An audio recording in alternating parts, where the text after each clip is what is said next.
Assalamualaikum warahmatullahi wabarakatuh. Salam tiga pilar BPU, Bhinneka Tunggal Ika, Pancasila, Undang-Undang Dasar 45. Saudara-saudara setiga pilar BPU, saya Ian Isa.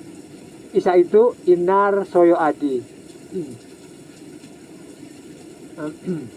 Saudara-saudara setiga pilar BPU, apa sebabnya pidato Presiden Prabowo di PBB tidak berpolitik bebas dan aktif? Apa sebabnya? Apa itu politik bebas aktif? Saudara-saudara setiga pilar BPU, politik bebas aktif adalah politik yang diamanatkan Undang-Undang Dasar. Pengertiannya yaitu negara Indonesia bebas mengadakan hubungan dengan negara-negara manapun yang ada di dunia dan bergerak aktif dalam menggalang perdamaian dunia. Politik bebas aktif itu tidak memihak, tidak menghakimi pihak manapun. Ia bebas bergerak kemanapun dalam pergaulan internasional. Sekarang mari kita menggunakan ilmu cocokologi politik bebas aktif dengan pidato Presiden Prabowo di PBB. Dalam pidatonya tentang konflik Israel-Palestina, Presiden Prabowo menyatakan, jika Israel mau mengakui negara Palestina, maka Indonesia akan mengakui negara Israel.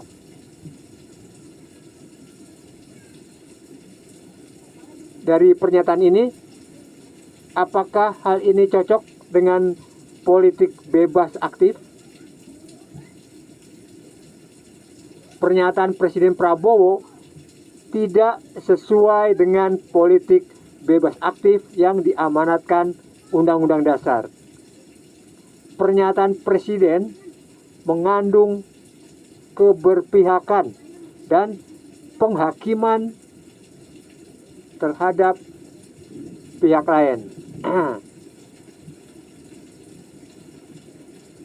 Hal ini dibuktikan dengan sudah adanya hubungan diplomatik antara Indonesia dengan Palestina.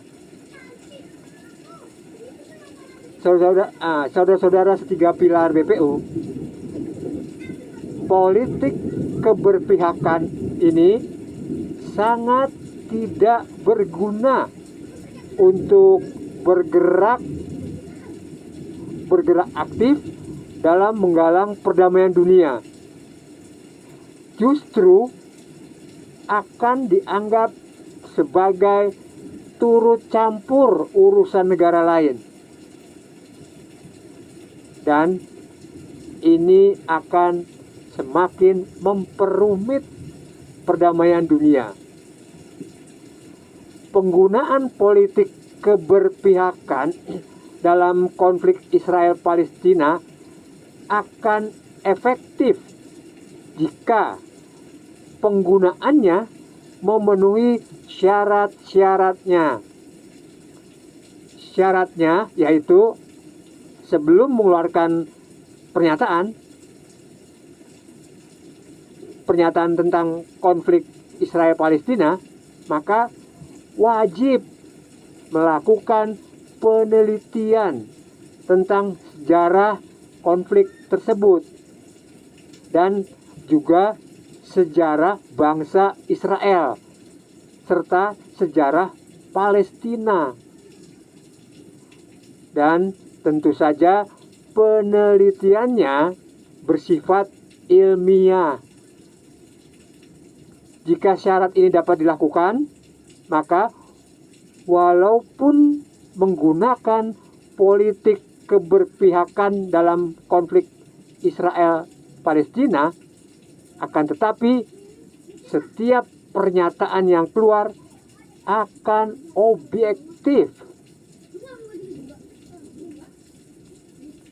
Saudara-saudara, setiga pilar BPU, pidato Presiden Prabowo di PBB itu sama sekali tidak melakukan penelitian tentang sejarah konflik Israel-Palestina terlebih dahulu. Sehingga tampak jelas isi pidato itu berisi keberpihakan dan penghakiman pada salah satu pihak. Dan hal ini tentu saja sangat menyimpang dari penggunaan politik bebas dan aktif. Politik bebas aktif yang diamanatkan Undang-Undang Dasar adalah politik yang tidak memihak dan tidak menghakimi pihak manapun. Ia bergerak bebas dan aktif dalam menggalang perdamaian dunia. Presiden Prabowo dalam partisipasinya menggalang perdamaian dunia menggunakan politik keberpihakan. Maka konsekuensinya atau akibat yang akan diterima bangsa Indonesia adalah Indonesia dalam pandangan pergaulan internasional akan dilihat sebagai suatu negara yang suka mencampuri urusan negara lain. Dan juga Indonesia akan dilihat sebagai negara yang suka mengatur negara lain. Hal ini terlihat dari pernyataan Presiden Prabowo. Jika Israel mengakui Palestina, maka Indonesia mengakui Israel. Ini suatu pengaturan, bukan? Bukan suatu solusi. Apakah Israel mau diatur? Tentu saja tidak mau. Namun Israel akan memaklumi Indonesia karena Indonesia dalam ikut mewujudkan perdamaian dunia itu menggunakan politik keberpihakan.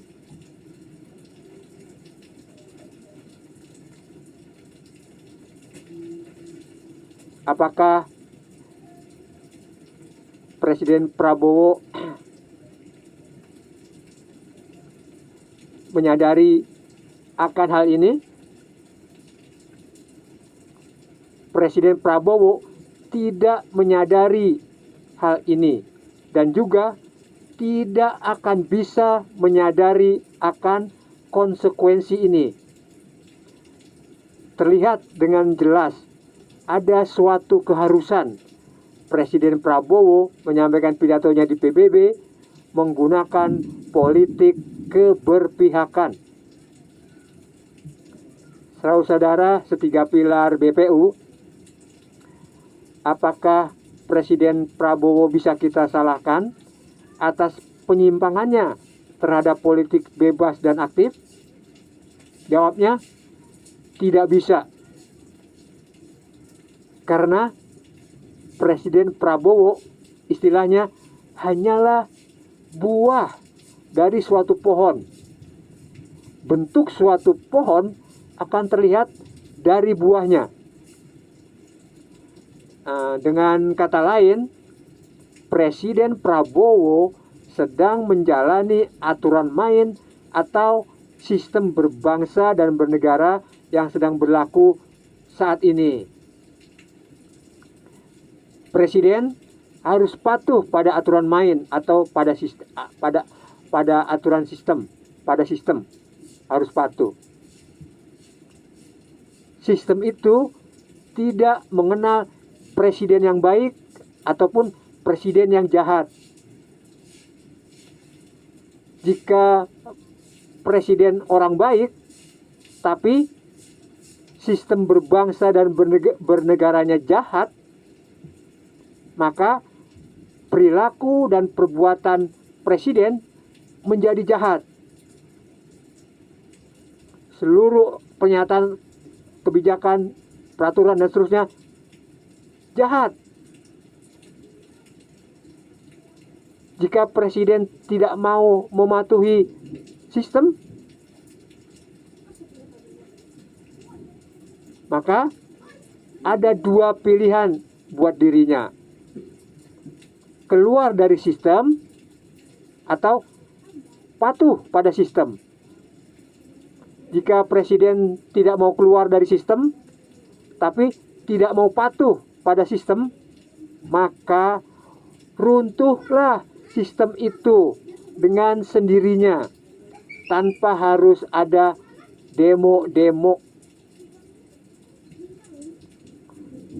Para presiden Indonesia dari Bung Karno sampai Prabowo itu semuanya pada patuh pada sistem, pada mematuhi sistem berbangsa dan bernegara.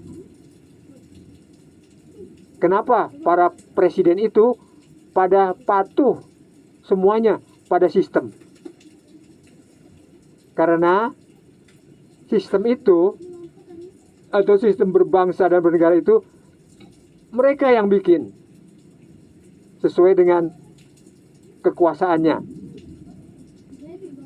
Saudara-saudara, setiga pilar BPU, sistem berbangsa dan bernegara kita sudah kadaluarsa, alias sudah basi. Ciri-ciri sistem kita sudah kadaluarsa alias sudah basi adalah ketika sistem berbangsa dan bernegara kita mengeluarkan suatu pernyataan atau kebijakan atau peraturan atau suatu undang-undang dan seterusnya, maka akal pikiran, rasa dan karsa kita atau kebudayaan kita mengalami gejala-gejala seperti pusing, mual, sakit perut, enak, gumoh, marah, dan bodoh amat. Fakta-fakta dan bukti-bukti di lapangan terlihat dengan sangat jelas. Sebagian besar generasi 70-80 mengalami gejala-gejala pusing, enak, mual-mual, dan marah. Dan semua generasi 90 mengalami gejala-gejala bodoh amat. Karena sistem berbangsa dan bernegara kita sudah kadaluarsa alias sudah basi, maka semua generasi 70, 80, dan 90 pada malas banget berpolitik. Akan tetapi, sekalinya generasi 70, 80, 90 pada berpolitik, maka itu karena adanya dorongan tiga hal ini. Satu, ada sponsor. Dua, ada dukungan. Tiga, ada urusan bisnis. Ada urusan bisnis. Mereka berpolitik dengan berbagai cara. Ada yang hanya mengeluarkan pendapat, ada yang mengkritik setiap kebijakan pengurus negara, ada yang menjadi pembela seorang tokoh, ada yang melalui seni, dan seterusnya.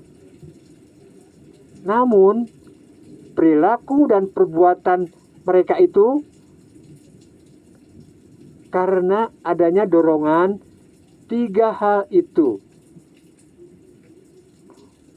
Walaupun jumlahnya tidak banyak, akan tetapi mereka mendominasi, menguasai panggung kehidupan dalam berbangsa dan bernegara. Saudara-saudara, setiga pilar BPU, melihat situasi dan kondisi sistem berbangsa dan bernegara kita yang sudah kadaluarsa alias sudah basi ini, saya sebagai salah satu pemilik dari negara ini mengajak pada seluruh para pemilik negara ini, ayo kita benahi, kita tata sistem berbangsa dan bernegara kita yang sudah kadaluarsa alias sudah basi ini. Kita ganti dengan yang fresh, yang segar, dan selaras dengan kehidupan dalam berbangsa dan bernegara. Bagaimana caranya menata sistem? Kita lakukan RUPS, rapat umum pemilik saham, dengan cara membentuk suatu panitia penyelenggara RUPS tersebut. Pada video berikutnya akan saya sampaikan siapa saja para panitia penyelenggara acara RUPS tersebut. Salam 3 pilar BPU, Bhinneka Tunggal Ika, Pancasila, Undang-Undang Dasar 45.